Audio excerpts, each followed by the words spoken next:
all the statistics show now that people that have the decision-making power, that buying power, they are on LinkedIn. They do so much research, especially with AI at our fingertips and LinkedIn and all those different AI citations, but they do so much research before they will ever reach out to that sales team.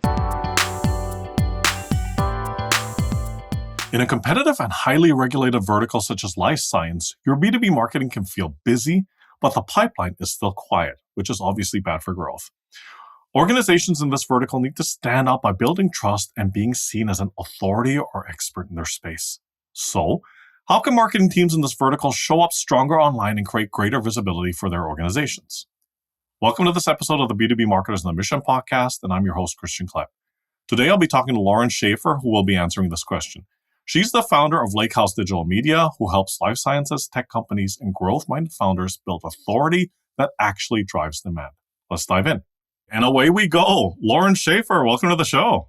Hey, Christian. Thank you for having me. Great to be connected, and I love that you're on the show. I'm really looking forward to this conversation because we have a lot to unpack today, and I really hope that the listeners are going to walk away from this, not just being inspired, but they're going to walk away from this and take action, right? Because that's really what the show is about. It's about marketers becoming a better version of themselves and improving what they're doing, right? So without further ado, let's just dive right in. Yeah. That sounds good. Lauren, you're on a mission to help companies turn visibility into measurable growth. And I think that sentence in itself, boy, there's a lot to unpack there. But I think for this conversation, why don't we focus on the following topic? And that is how companies and life science can build real authority and buyer trust. So I'm going to kick off this conversation with the following question, and that will kind of help set the stage for our conversation, right? So life science and biotech buyers, such as scientists, investors, procurement leaders, these guys are all known to be skeptical of traditional marketing tactics. I'm just going to add on that I think a lot of people in the B2B ecosystem are skeptical of marketing tactics. Yes. Right? But in your experience, what do you think are many marketing agencies getting wrong when they try to market to this industry?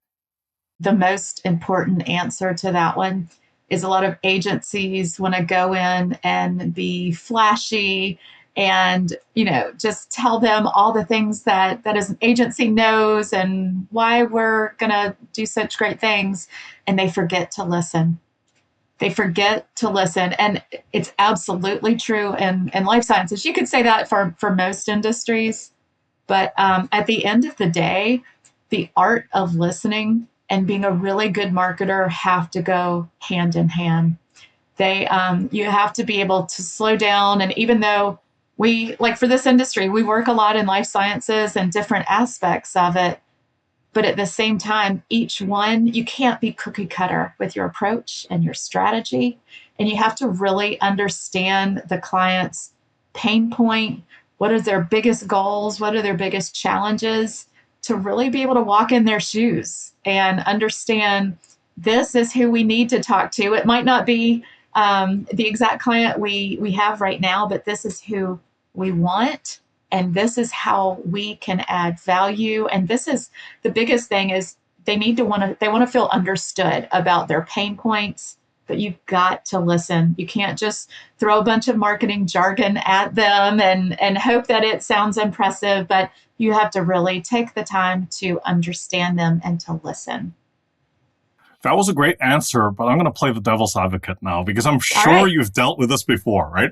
When you say that you can't take a cookie cutter approach, what do you say to those contrarians that are like, well, yeah, Lauren, but I don't agree with that position because if you have to customize every single approach and every single proposal based on a client's individual needs, how are you ever going to scale as an agency?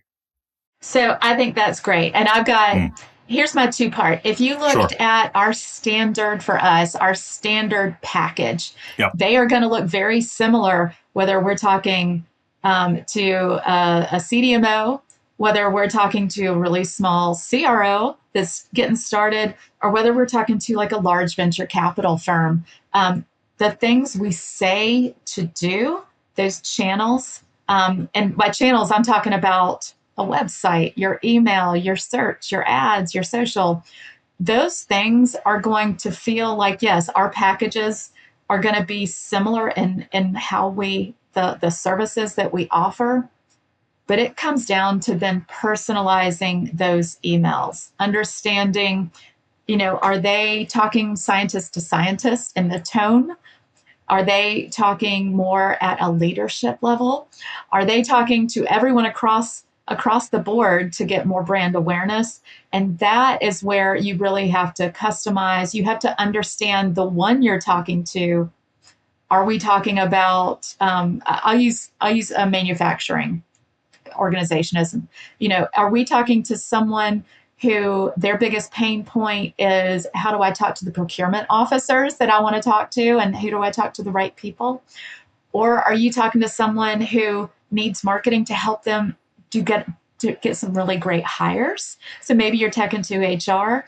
Are we talking to the sales team that's like, I really need to tell a good story? Our storytelling and the way that we are going to share that in collateral or on social post or anything, or we've got a conference coming up. So a lot of those things, it's understanding not just I am this CDMO or I am this CRO, and are we trying to recruit patients? Are we trying to get more manufacturing clients? But you need to understand exactly in those organizations with what campaign and how we're going to really speak to them and understand their pain point.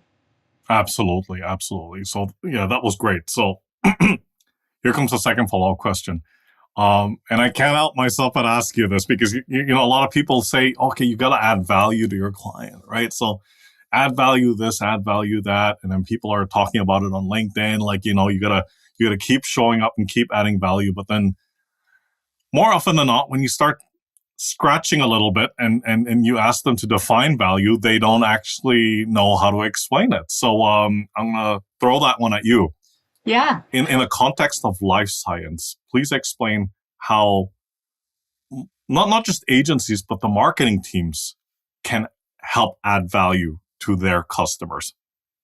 So that can come in a lot of different ways too. But as the marketing team, if we're talking about life science and we want to add value, um, we have to go back to that original thing about listening, right? What if does your product or does your service, what does it solve, right? Is it providing more data? Is it providing actual the manufacturing? If it's the mechanism and the distribution, if it's enabling that, if it is something that's up to FDA standards, if it is giving better patient value, so we have better patient outcomes. But it's like the what's the problem? Like what problem is our company trying to solve? And saying, if we were able to solve it, what would that look like? And then we connect the dots to go, who who do we need to talk to about this aspect of the value proposition or that aspect? And then we figure out, where do those people spend their time? Are they LinkedIn people? Are they really busy email people? And all of that, as far as strategy on the time of day, the channel we're using to try to reach them, even developing relationships and thought leadership. So it's a lot of different things, but at the end of the day, it is, why do we think our product needs to exist or our service needs to exist? And if we do everything right, what would our client gain from this? And then we have to just connect those dots. Absolutely. I mean, in my experience, whether it's the marketing team or somebody in the company themselves, I think more often than not, the mistake that a lot of these folks make is that they are creating this content or they're doing, they're rolling out these marketing initiatives, but then they forget to ask, okay, who is this actually for? Right. Yeah. And Yeah. what is this? If you're putting out, like, to your example, you're putting out content on LinkedIn, what's the purpose of the content?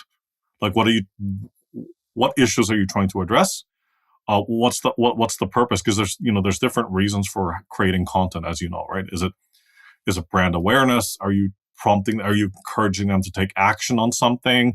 Are you organizing an event that you want people to attend? Did you put a report that you want people to download, and why should they download it? Because you put the report together, or because it actually, like, addresses some key issues that these teams their teams might be facing, right? Yeah. And here's the answer. The answer's in the report if you want it, right? That's right. And a lot of it is just semantics sometimes. Um, I have gotten the privilege to work with some brilliant PhDs, some scientists and Yep. everything in life science. And a lot of times they know the extreme technical details. They're absolutely Mm-hmm. brilliant, but we have to also sometimes tell the story. We have to be really Yes. great storytellers. And it's the semantics of not, I wrote this paper, I did this, this is why you should read it. You have to change that and flip it to say, this is written exactly for someone like you. You know, Mm-hmm. are you experiencing XYZ? Are you trying to grow this manufacturing line?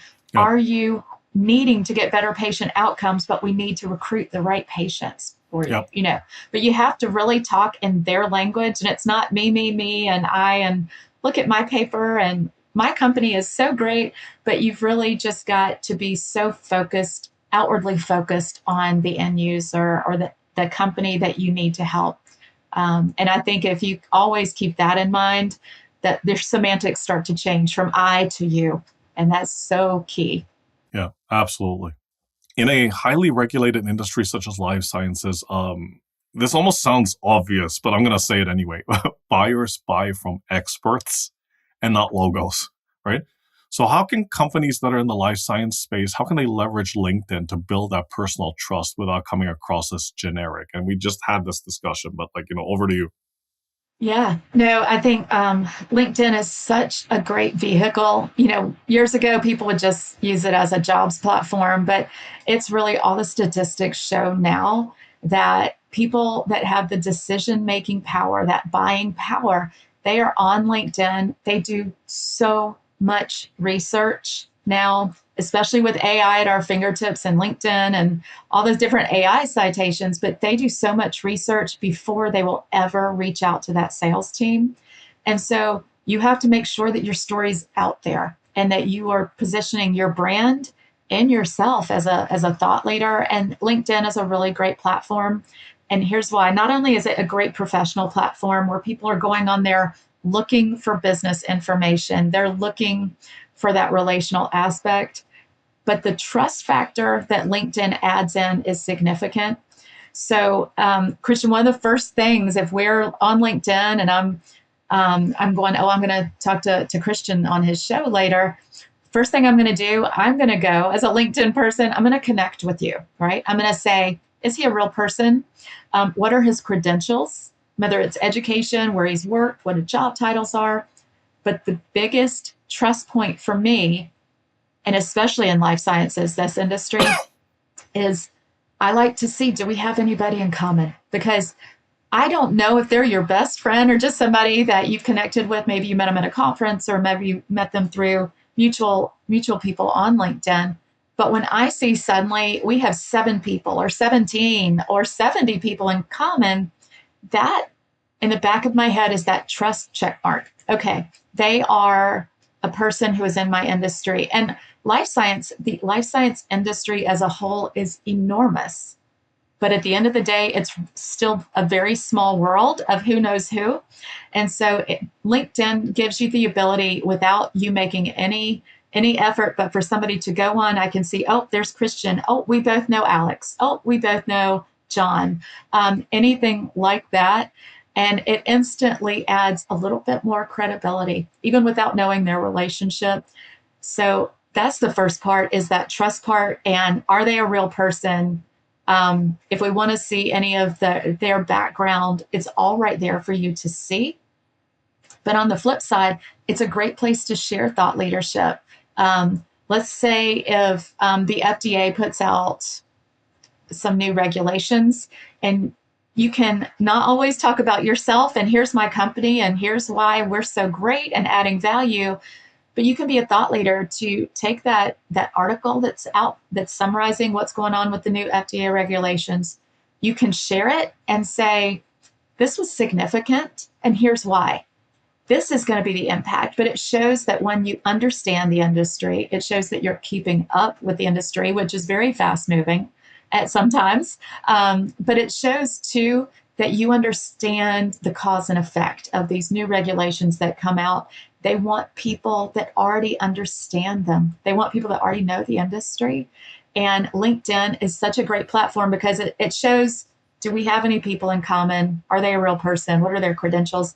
But it also gives you a chance to say, hey, I understand this industry. I am in here. I understand the cause and effect. I understand that ripple effect when something comes out.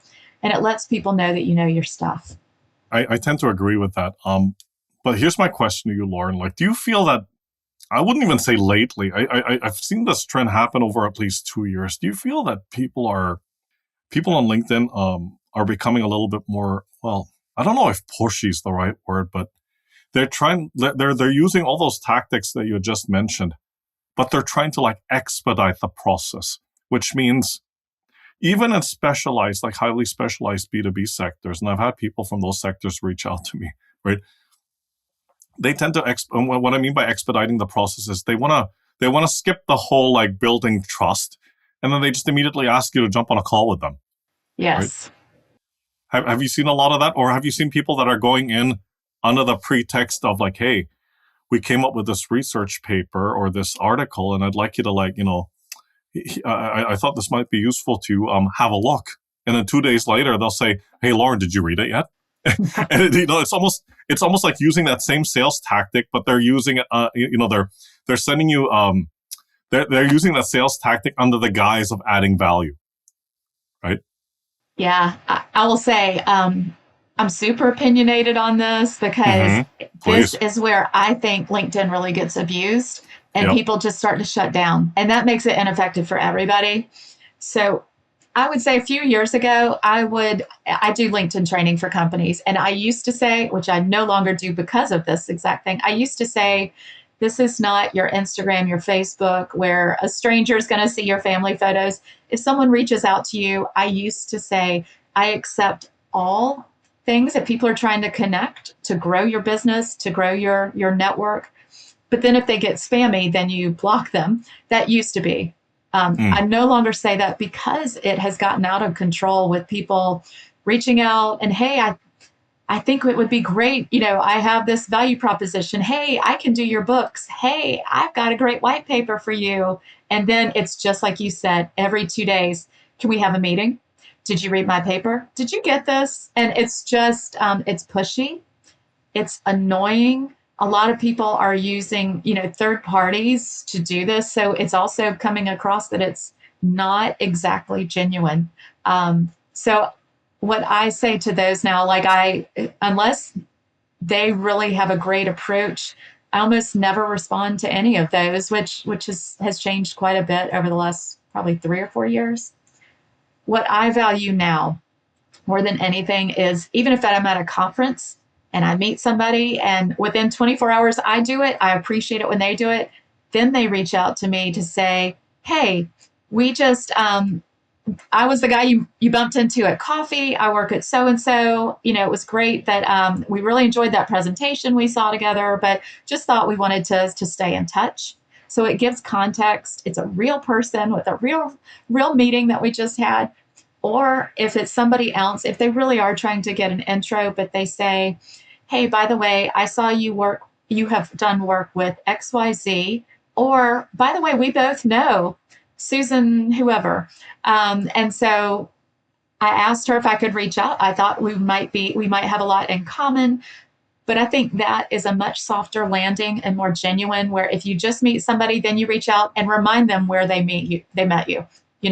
Were you at the networking thing? Were you at Bio together? Were you at DIA? Any of those kind of things, or find something that you have in common. Truly, genuinely, don't reach. But if there's a person in common that you both know, um, but it's gotten to be, I think, a bit of a problem. So you've really got to find some common ground. Um, I will say the AI bots and the things people are doing, though, they're getting a lot more sophisticated. They'll say, hey, I saw you posted about XYZ. And but unfortunately, everyone is starting to say that. So I think you've really got to find the common ground to and not annoy people. If you reach out genuinely and they don't bite, maybe one more time, maybe a week or 10 days later, and then leave it alone. So do not become the person that everybody is blocking on LinkedIn. Absolutely, absolutely. I mentioned this at a presentation I gave in June. It's almost like when when you go to an in-person event and you're networking, or you go to a trade show and there's a kind of like a breakout session or something to that effect, and you hand out your business card to somebody, and I meet you, and then all of a sudden you're like asking, like, hi, I'm so and so, will you marry me? Right? You would not you would never do that in person. So why are you doing it on LinkedIn? Right? Yeah. And the will you jump on a 15-minute call with me is my version of will you marry me in the virtual world, right? Like, Yeah. Yeah. right? You don't know anything about this person. They do their, they give you their 10-second pitch, which almost always never really gives you the full story, Yeah. right? So, no, absolutely. I think it's a, um, I, I tend to agree with that. Like, there's still plenty of opportunities on LinkedIn. I've met many wonderful people on that platform. Alexander being one of them, and but there's also that other aspect of it where, well, for lack of a better description, there's the darker side of LinkedIn, right? And Yeah. and that's the one that you have to be wary of, right? I do. I frequently use the block button just because of that, where, it's okay. I don't mind somebody Yeah, hustling a little bit yeah, and trying. yeah, But when you start crossing the line and getting annoying, it's it's rude. yeah, To absolutely. just keep hounding somebody. You would never, if you were at a party, you would never keep going up to someone that's kind of ignoring you. Yeah, It's that kind of thing where you've got to be able to read that digital room and say, you know what, they might be busy or I might be annoying, and all this right, might not be the way to do this. So, absolutely. All right. So if a busy technical founder or somebody in life sciences gave you 30 minutes to audit their LinkedIn presence today, what are some of the, like, let's say the top 2 or 3 quick fixes you would make to instantly raise their profile and credibility? I love this question. This is an easy one for me. One, your profile picture has to be up to date. So if you actually get that coffee meeting with someone, or you are going to be on a panel and you need to show up and you need to look like the person you are in your LinkedIn photo. First and foremost, the biggest piece of real estate on LinkedIn that gets ignored is that background banner. So if you click on your own page, or if you click on your company page, there's the profile picture, maybe where your logo is going to go if it's your business page. But then there's that banner behind you. And it is one of the least used features. But it is, if somebody's clicked on you, they're curious, you need to tell them exactly what you do or exactly how you help. You need to make it really obvious, not too busy. So the profile picture, the banner is the top things. The other thing is, you need to be regular, you need to be active. I know people get busy and they're like, I don't want one more social media platform to keep up with, but I always say turn your notifications on. You don't have to be on LinkedIn every day, but if someone reaches out that is actually a good potential client, or if they have highlighted you and your company and they've tagged you in a post giving you credit for thought leadership, or a really great product announcement, maybe congratulating you, it's the polite thing to do, but it's also really good brand building to respond back. And if those notifications are turned on, you're not going to miss that. You're not going to miss the opportunity to connect, to get some genuine relationship building on there. Yeah, yeah, no, absolutely, absolutely. I tend to have a lot of people, like, at least on my feed and for this show, they see the posts, they don't actively engage with them, right?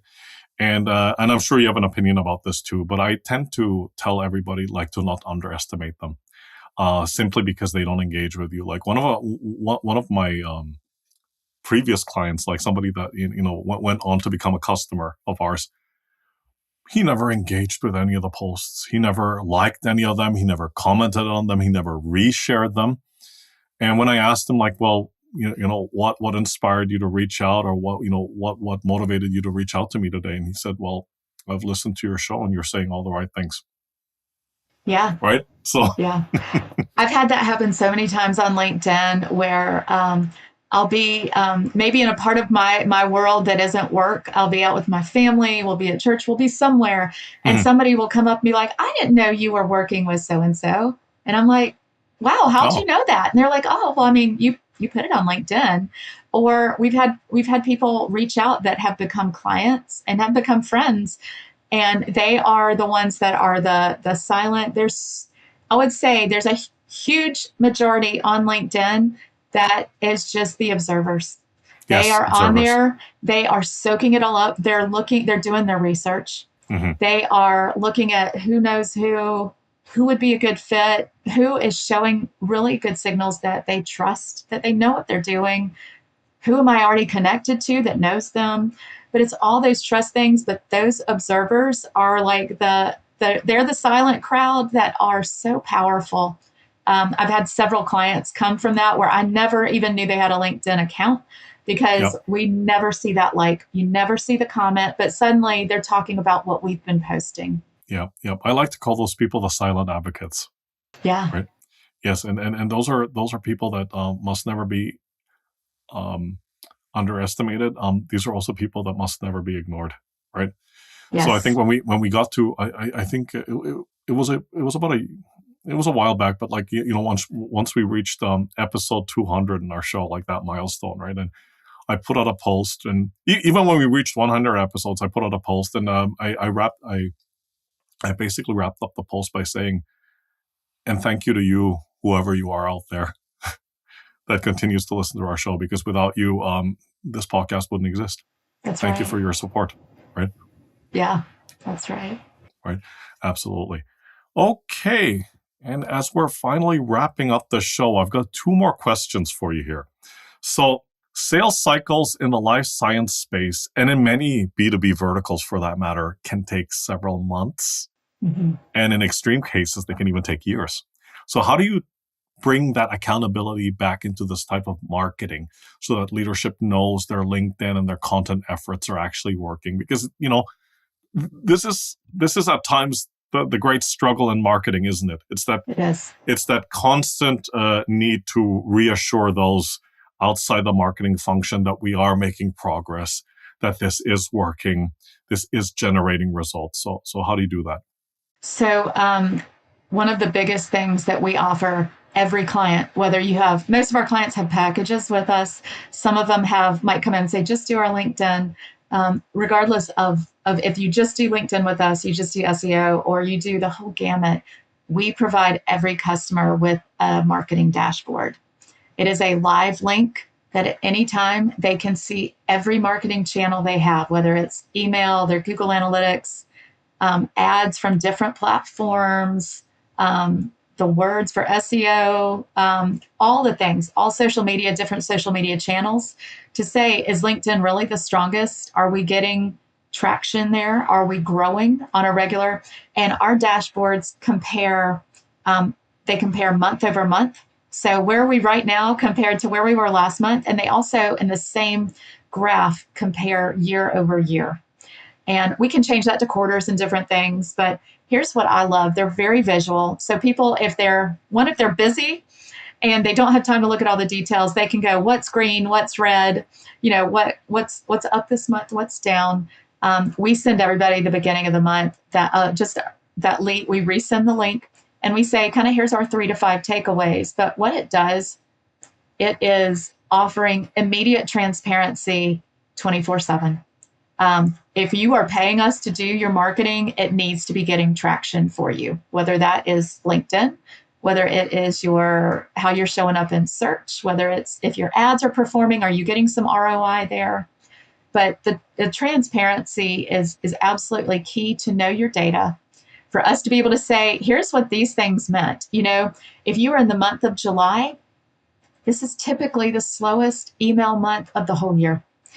It's typically for B2B, it is the slowest month of the whole year, even compared to Christmas and December. But when things dip down in July, we know to say from an industry and from our experience to say a small dip is normal. It's also better to say, here's what we know. If it's conference season and we need to be ramping up, we need to be doing more ads, we need to be doing whatever the things are. But One, it gives them exact analytics. It's a live link that they can use anytime, but it's also what we call boardroom ready. A lot of the life science companies have very involved boards, and they like to know what's going on. They want to make sure that they've made a good investment. And if they have allocated some dollars for marketing, how are they working? Are we getting any results? So we feel really strongly. I've worked at other agencies. I know marketing agencies can get a really bad rep. You can sign on, and then do you hear from them again? So when I decided to step out and do Lake House on my own, the dashboards were the first thing that we put in place because we wanted both strong analytics to make better business decisions, and we wanted full transparency to our clients and accountability. So for us, those dashboards are everything. It's building trust, and it's showing them, if you have hired us to do this, we need to be moving the needle for you, and we need to be able to tell you we're expecting a surge in September when kids are back in school and the conference season starts back up. We're going to expect, we're going to say, hey, December might not be the best month for your ad spend right now because you're still competing with a lot of retailers, even though we're in the life science space. But we're going to say these are the months we lean in, right? These are the months we build in to make more efficient and better ROI at conferences or at product launches or different things. So those dashboards are key for us. Absolutely. Absolutely. And, it's going back to what you said about taking, it's about accountability, transparency, and ownership, because a lot of these companies, they engage you, or they commission you to do the marketing because that's something that, that they're not specialized in. So they're looking to lean onto your expertise to help them navigate those complexities, because you and I both know that marketing is not a straightforward discipline, right? Yeah. And a lot of it's not linear. It's haphazard at best, right? And they're counting on you to tell them, like, okay, Lauren, I can see the dashboard, but what are you trying to tell me here? What's good? What's not? And what do you recommend we do moving forward? Right? Exactly. And I'm sure you've been in boardroom meetings with people in senior management. They want you to give it to them, but in a short and succinct way, right? That's so right. Don't come in with a 100-slide presentation. That's five right. slides, 5 slides, or one slide, and just tell them how it is and what's going to be, what you're going to do for the next steps. That's right. It all comes back, even though they're still numbers and they're great analytics, for the people that love them and want to really dive in, they're right there for them. But we've also got customers where we do it. We send our monthly 3 to 5 bullet points. This is what this is mean. Let's tweak this. This is really getting traction. This campaign is resonating with people. But a lot of times we take it that step further, and we might make the 1 to 3, no more than 3 marketing charts for that board meeting to say, here's the story of what this data is telling us. And this is getting traction. This is an area that we're not leaning into, and maybe we need to be. But all of those help the strategy, but it's the strong analytics combined with great storytelling. Absolutely. Absolutely. Lauren, this has been such a great conversation. So thank you so much for coming on the show and for sharing your expertise and experience with the listeners. Quick introduction to yourself and how folks out there can get in touch with you. Yeah. Well, first, thank you for having me. I've really enjoyed getting to talk to you a few times before this too. My pleasure. To get in touch with us, obviously, I'm on LinkedIn. So I'm Lauren Miller Schaefer on LinkedIn. And then also our website is thelakehouseddigital.com. We've got some really good life science pages on there, but we've got, if you want to get in touch, there's plenty of ways to get in touch with us there. But LinkedIn, Lake House Digital's on there. I'm on there. I would love to hear from you. I promise, if you say you've listened to this podcast, I will not block you. Fantastic. And please don't ask her to jump on a 15-minute call. No. That's right. That's the other one. That's right. All right. Once again, Lauren, thank you so much for your time. Thank you. Take care, stay safe, and talk to you soon. Sounds good. Thank you. All right. Thank you. Bye for now.